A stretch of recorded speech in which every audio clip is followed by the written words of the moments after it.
lunch break. So glad you tuned in with us today. Hey, we're kind of an exciting moment. I'm here with my friend Trever Martinusen. Yeah. Yeah, he's got a lot of exes, like not wives, but I mean professions. Retired from the Bakersfield City Police, Bakersfield City Fire Department as the deputy chief, right? Yeah, exactly. So retired about 1 year ago from the Bakersfield Fire Department. Right on. I love that, Trevor. It's always been fun to be around you and be part of what you're doing. And today with us, we have our friend Reed Lovan. Lovan. Oh, I can figure that one out. I always have a problem with names. I know my producer, Mike Harvey's back there, and he's smiling right now because he always knows I do. But we're glad you joined us because we're kind of celebrating something. We have hit the 20,000 follower mark. So we're really excited about that. It's one of those things, and we've done it within a year, right, producer Mike Harvey? Yep. Yeah, we started out in June last year, and I remember having 252 followers. And so we're 11 months in, and you guys seem to like us, so you tune in. So we want to thank you, but we're unashamedly asking you to like us, subscribe. If you want to ask any questions today about our show or anything about us, you can go to our Facebook and, just give us a question. Love to have it. You can follow us on Instagram and YouTube at The Real Lunch Break Show. Yeah. That's who we are. So there again, if you want to sign up for the email list, we actually have a lot of bonus stuff coming up now. So we're going to start in with our show today and just have a conversation. Trevor's joining me and got some exciting things because Trevor is now the chapter director of Kern County chapter of 911 at Ease. Yeah, so I shortly after retiring, I had the privilege to step in and start helping 911 at Ease, help support our local first responders. You were telling us at one moment, because I'm a chaplain at 911 at Ease, you were telling us that they're kind of looking at the way you started the Kern County chapter as almost a model, right? Yeah, so we were very fortunate. So when we started the Kern County chapter last January 2021, we actually had an amazing donation come from the Cassie Wright, the Family Foundation. Amazing woman. Which allowed Kern County to just hit the ground running.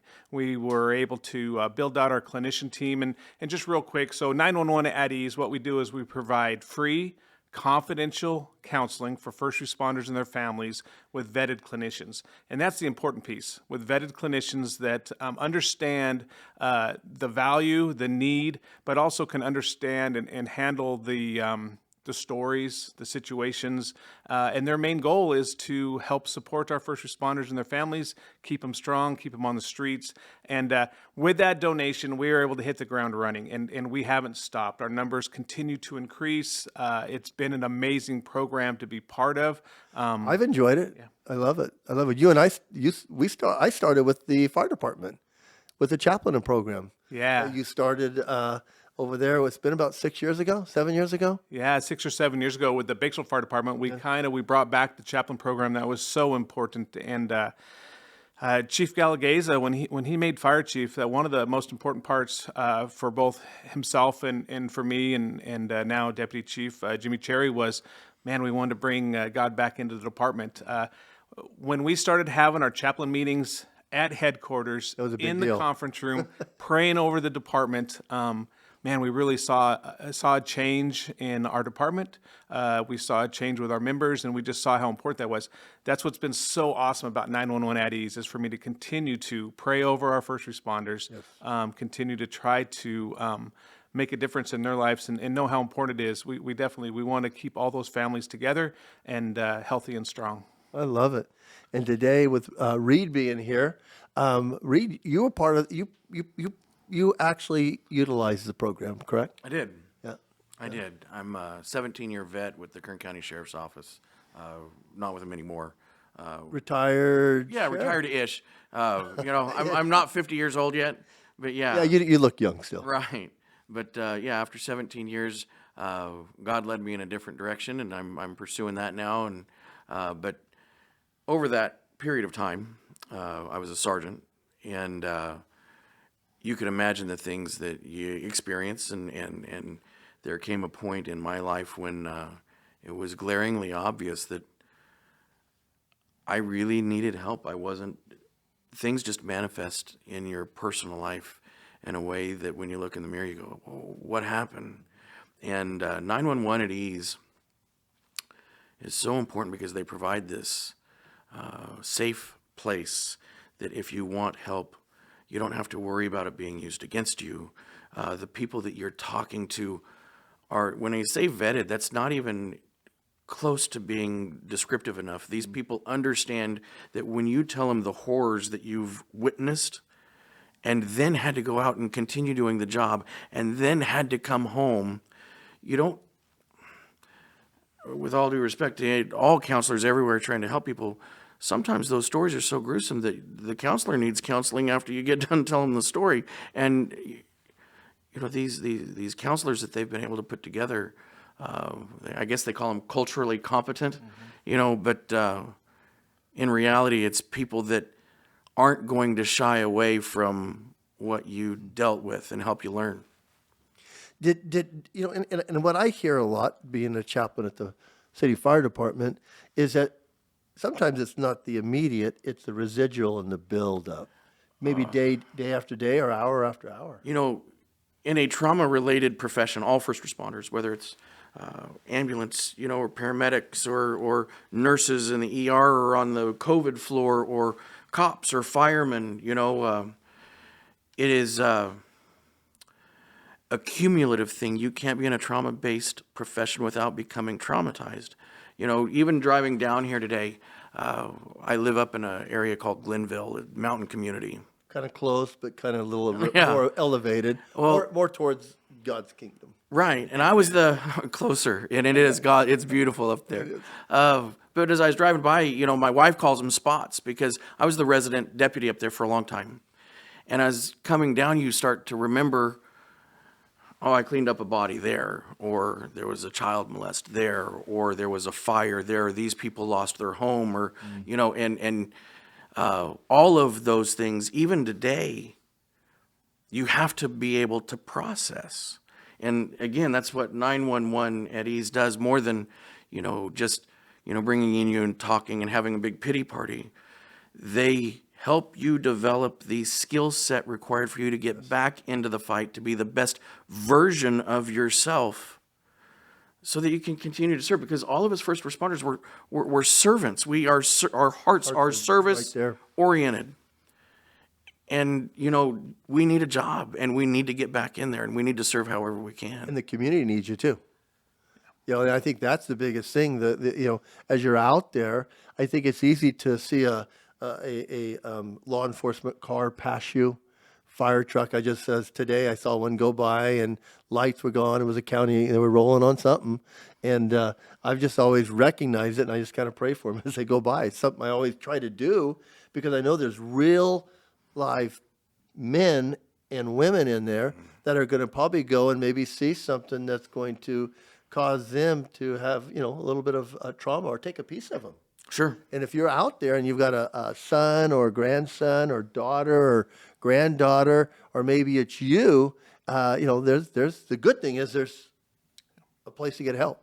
Yeah. So one of the things that I always look back on, starting in the fire service 31 years ago, you didn't talk about this. You went to the calls, you sucked it up, you came back, you ran another call, and this was never discussed.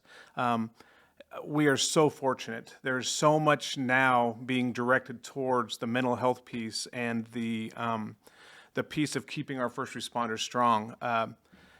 If you would have told me 5 years ago, or if you would have told me 3 years ago, that the numbers that we're seeing asking for help, one of the things that, so we started, I'll give you some quick numbers. So we started last January 2021 here in Kern County.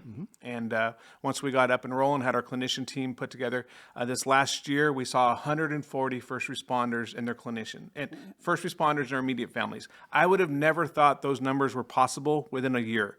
This year, just in the first quarter, January, February, March, we've been able to serve and help 99 first responders, almost 100 within just 3 months. So the program is here. The first responders are learning. They understand that we're here to support them. They can trust us. It's confidential. And man, if you would have told me 3 years ago that we would be able to serve that many people, I didn't think it would be possible. But now we're looking to the future. We know we're going to continue to build this program. Well, look at the need.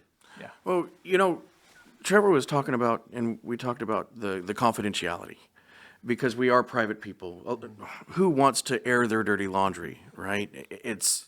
We're supposed to be strong. We're supposed to be the ones fixing the problems. And when you start being the one being helped, that's a role reversal. It is. Also, the ease. When there's a term up on some cattle ranches, you ranch tough, you get tough or die. And that's kind of how first responders are, is, you don't talk, you suppress it, you repress it, whatever it is, but you get tough or die. Well, with 911 at ease, all you have to do is make a phone call or go onto the internet and put in, and someone calls you. And I have to talk from personal experience, but when I was at my moment and I reached out for help, I made one phone call. And within 24 hours, I was in an office getting help. That's amazing, Trevor. Can we put the number up on the screen too? Yeah, definitely put the number up, and we'd love for you to put the website to learn more about the program, 911 at ease. No cost. .org. Yeah, zero cost. This is all everything. So when we said it was free, and it is 100% free, but we do seek community support. So if you're looking to help support first responders, it's a great organization to partner with. Yes. Well, we have guys like Reed who are able to keep their family, keep being a productive member of society, starting a nonprofit, doing something that even I think you've got a heart to want to give back. And I think that's the important thing. One of the things that impressed me when we did our first gathering last year was when the Bakersfield City SWAT person came up and talked about how the event with the deputy out in, I think, Delano or something, once they had that event, they were going to give a break to the county SWAT team. But 911 at ease was able to provide the counseling, and all those guys got back on the job. Yeah.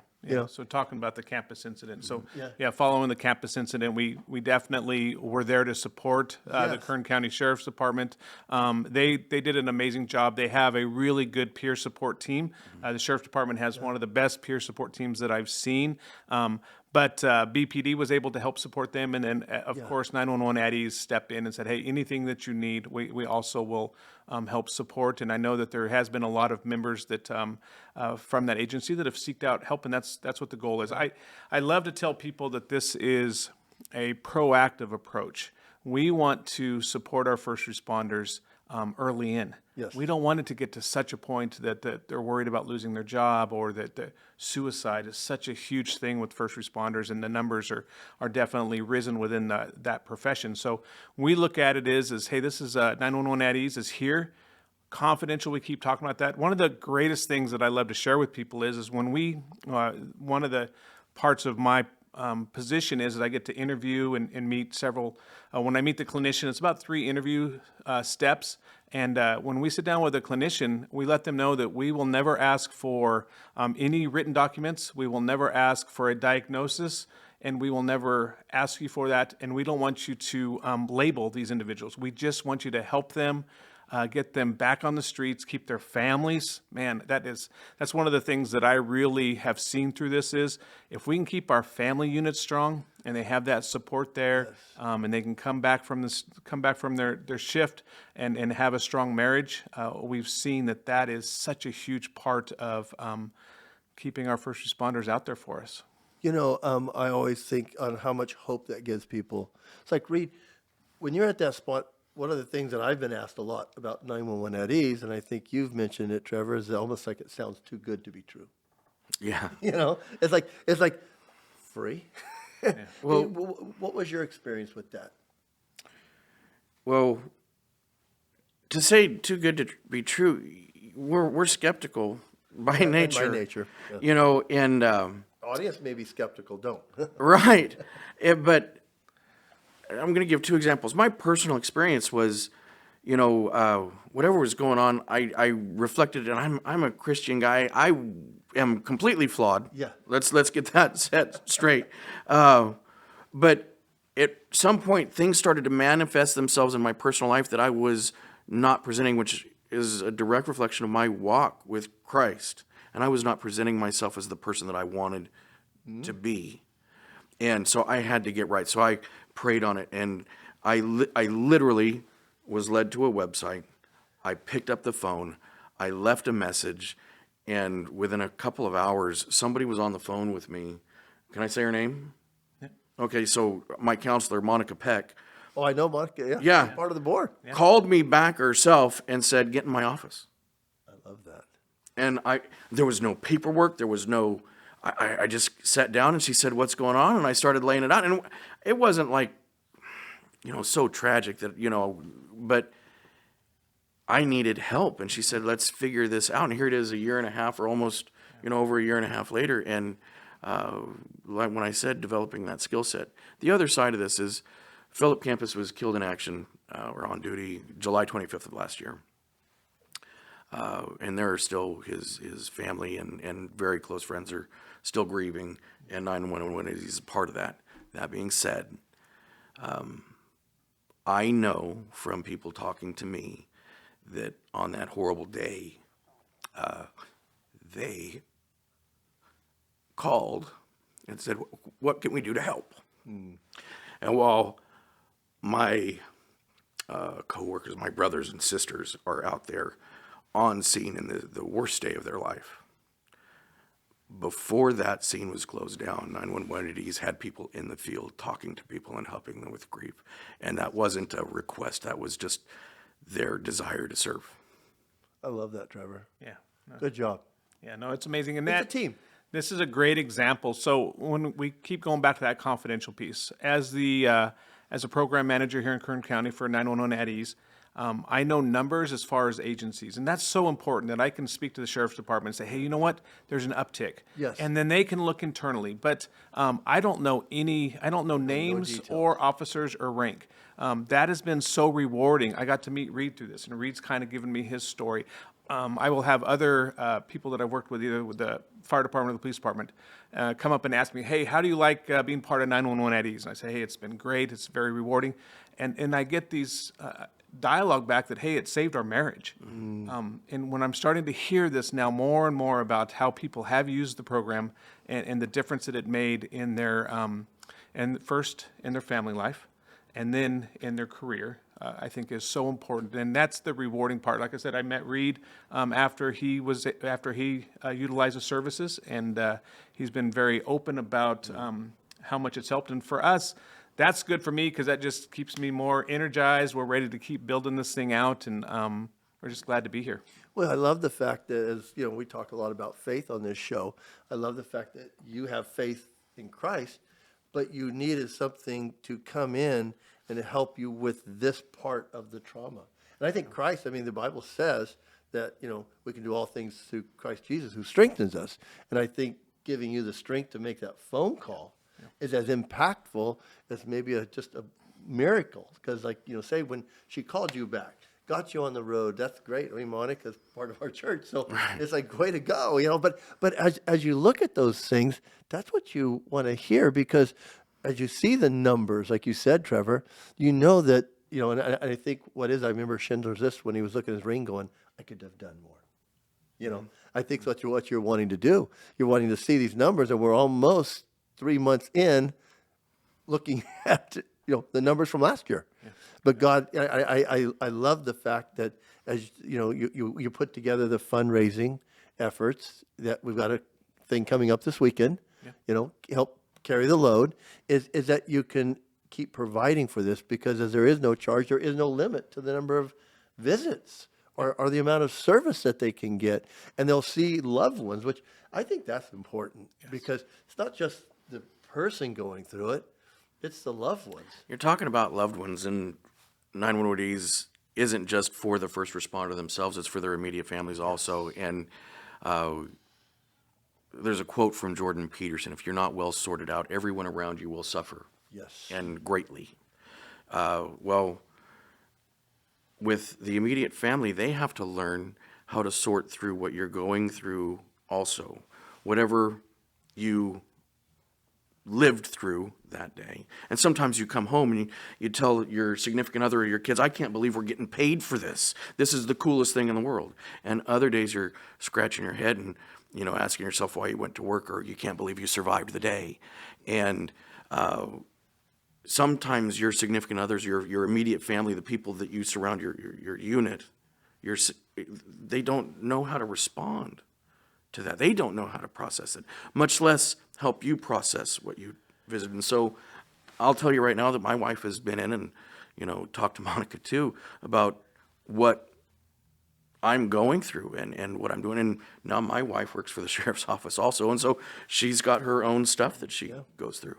And the thing is, and this is what I always, as an audience, you always say it's okay to reach out for help. Because I think as men, and if you're a man out there, we were brought up in a different area, right? I remember my dad, I don't know why my dad would say this, but I'd get hurt and he'd go rub some dirt on it. And I did it, and it did no good, but you did it, and that's what you thought you were supposed to do. Take care of it, however it seemed like you took care of it, and then move on. Endure. And that's a fallacy that I think a lot of us grew up with. I grew up in when I was growing up and I was in athletics, it was, you didn't share your emotions. And I remember one of the biggest things I wanted to do, and I always felt like screaming out, because I always talk about this. I'm a jock on the outside, a nerd on the inside. But I didn't want to. I wanted, one of the things I craved from my dad was affection, and it was up to me at one point in my walk to be the person that reached out to him for it. So I think as men, and I there again, as I have a wife and 2 daughters, I don't know what makes it happen for them, but as a man, you have to come to a point where it's like, this is either going to be it or I'm going to get some help. And so many people think that may be a weakness, but I think it's a strength. One of the things that we really, when we work with our clinicians, and I loved hearing Reed talk about within 2 hours there was a clinician calling, and what we tell our clinicians is within less than 24 hours we want that contact, because for a first responder to pick up that phone and to reach out for help, we are past the point, and it can't be 3 days later, it can't be 4 days later, it needs to be like now, and and it doesn't have to be that first meeting. It just has to be that contact to say, hey, let's get something on the calendar. I'd love to talk to you and help you. And our clinicians, we have about 18 clinicians now. Tell about how many you started with, and then where we're at now. Yeah, so we started just like any new program. There was 3 or 4 that they brought on right off the bat. And what we did is we kind of watched the numbers, why it's so important. And as requests came in, we learned that we needed to get some clinicians that worked with kids.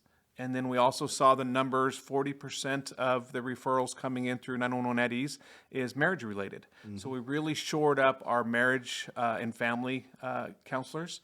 And then, like you said, we have the kids. We have our trauma specialists, and we've got a couple psychologists that are part of the team. So yeah, as we saw the numbers building, we built our clinician team around the needs and the requests. Yeah, and if you're out there and you're thinking about getting in, there again, we'll have Trever Martinusen, who's the Kern County Chapter Director, and we'll have the number up here. You can call and maybe try to get on board. I know there's a process, but they'll try to get on board. And I think at our last meeting, Trever, something that really stood out to me is when Monica said they're going to reduce the rate. Didn't she say that? So, yeah. That impacted me. I never got a chance to go back to you and say that. Yeah, so when we go and interview and meet clinicians and bring them onto the group, it is a reduced rate. We know what clinicians, if you just picked up the yellow pages, or I guess there's not yellow pages anymore, you went to the internet. Shows our age. Showing my age. If you went to the internet. Gray hair doesn't do right. If you went to the internet and you found a clinician and you called and wanted to use your insurance, there's a high going rate.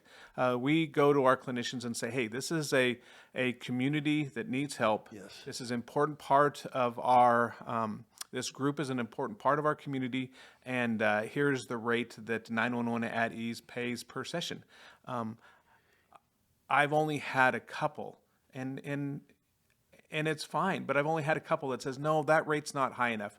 90% of the clinicians that I talk to, they say we would love to help this group, and for whatever the reimbursement is. So yeah, the clinicians definitely see our first responders for a reduced rate, and the reason for that is it's all community funded.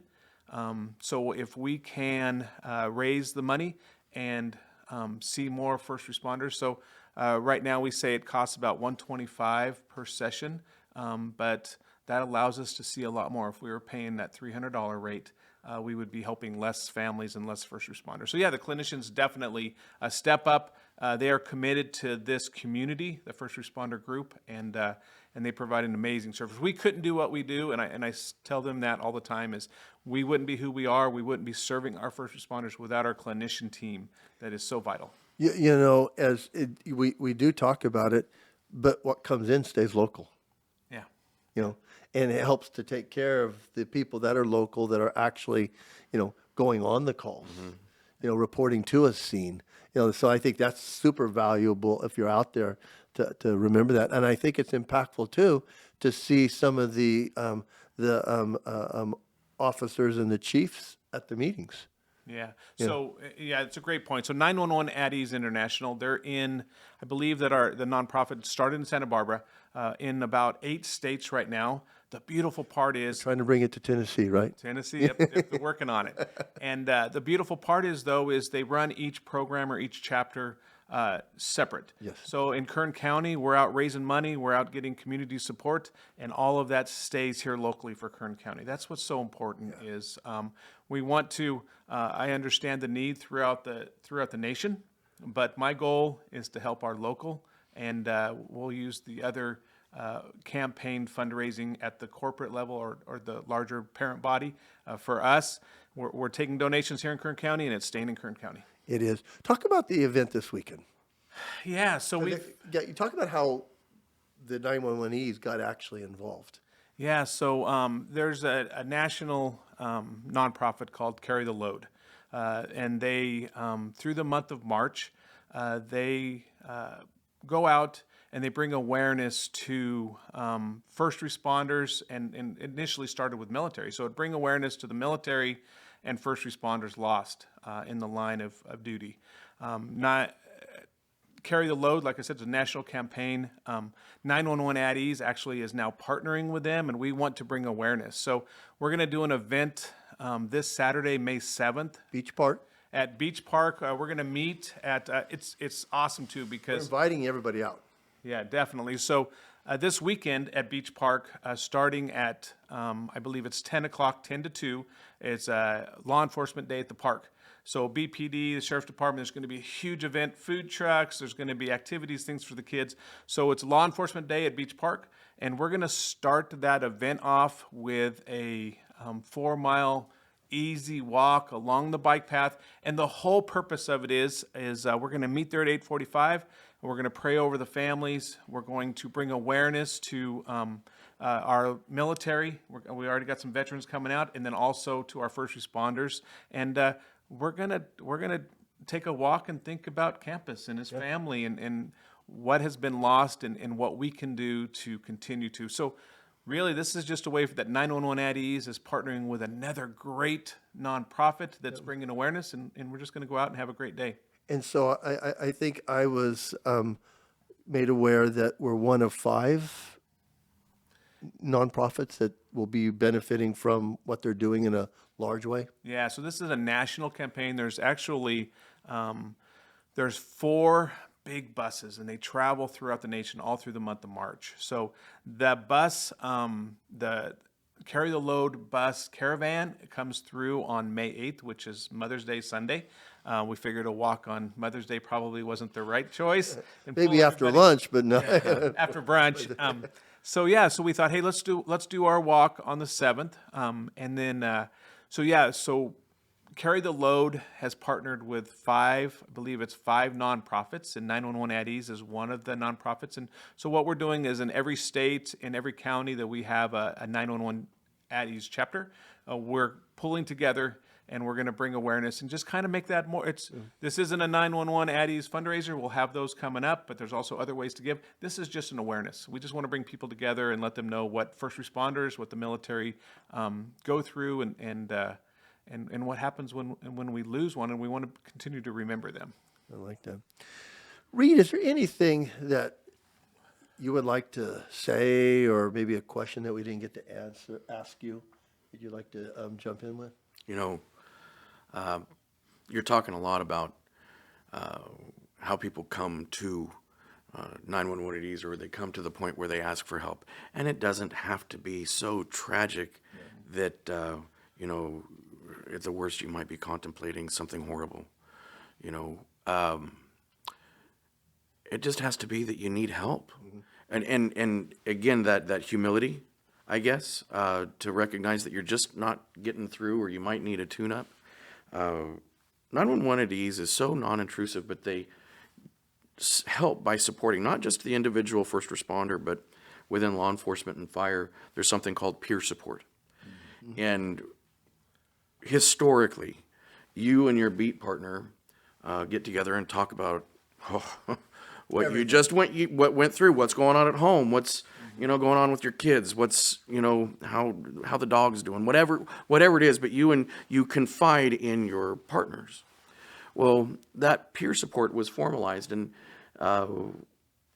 the people actually have an organization within the first responder organizations, where the sheriff's office or fire department, that are there to talk to if it's something a little more difficult. 911 at ease facilitates meetings with the peer support groups from all of the different agencies. And at some point, even your beat partner that you've been through hell and back with isn't equipped to help you process. And at some point, they support peer support by saying, look, let's call somebody. And I've been a part of that. I can't tell you how many times in the last couple of years, before I left the sheriff's office, right, that people would come into my office and just sit and say, I need help, because of that peer support connection. And I still, to this day, have people coming to me that I'm able to direct to 911 because I have the skill set. I'm putting myself back together, but I can't I can be there to love them. I can be there to support them. I can listen, And point them to the right way. and lead them, and I think that having someone is like a good old-fashioned altar call. If you have somebody that's willing to walk down that aisle with you, to get on their knees with you, that kind of gives you the strength. And as the Bible tells us that God comforts us so we can comfort others. Yeah. So you have that ability now to say, hey, let me tell you, I can take you so far, but let me help you more by giving you another number that will take you the rest of the way.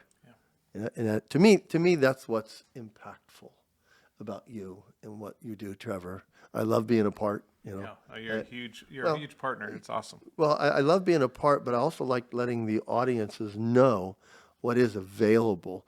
And Reed, thank you so much for what you've done. I appreciate it. Thank you for your service, and thank you for being part of our show. Trever, I always love being around you. Yeah, that's awesome. So you're going to be going to Spain, and you're going to be going for a 500-mile walk.